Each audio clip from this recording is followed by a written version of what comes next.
Hey everybody, Roger Levin here with your orthodontic practice revenue pearl of the week.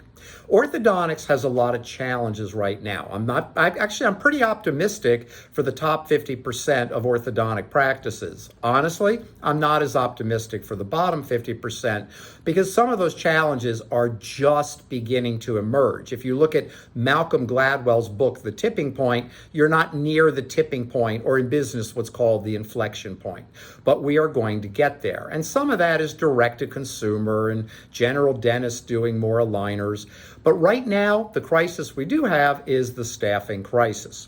And I have a very different view of this staffing crisis. Although we're well aware of it, we're working with clients constantly. But Levin Group, as you may have heard before in these pearls, has a 30-year ongoing study of top 10% producing orthodontic practices. In fact, I'm lecturing on this at the AAO in 2022. And in this 30-year ongoing study, we found 17 principles that these practices have in common. Now, these practices at this point in the year, and this is the main point, are not dropping out at any greater rate of the top 10%. There's normally about an 8% dropout, and that's what we're seeing again this year. So why is that? Do they manage their staff better? Do they have secrets you're not aware of? Well, sort of, but not really. For example, we have in the 17 principles, we identified one called the team tends to have ownership mentality. We identified another one that they have a highly skilled, highly trained office manager. And I mean highly skilled, highly trained, not just an office manager, although many office managers have great potential to become highly skilled and highly trained. Everybody starts somewhere. My point is, though, they don't have some magical or mystical formula.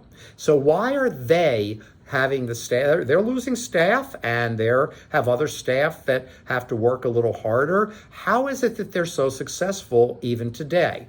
And the answer, we believe, is systems. Because one of the principles, the top 10% practices are always upgrading their systems and improving their systems, and they've continued to do so, which protects them in the face of a staffing issue.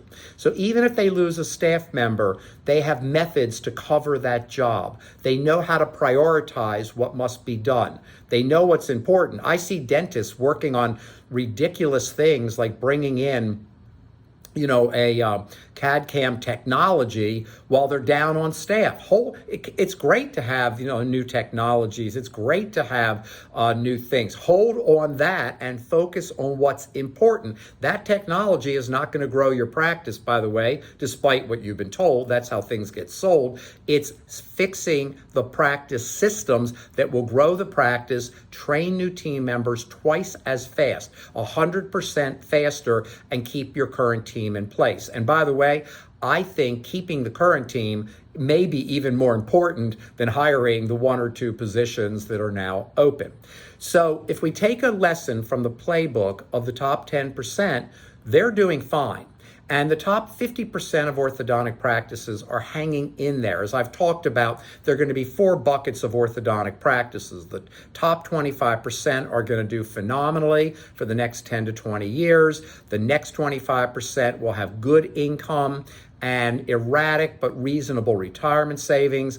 The third down 25% is going to have erratic income and low retirement savings, and the bottom 25% low income and low retirement savings. Not good.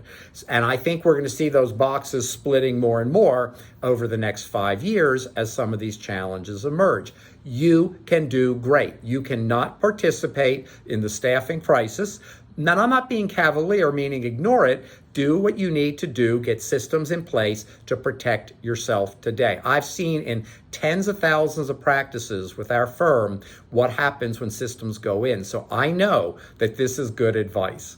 As always, I wish you increased practice revenue every year.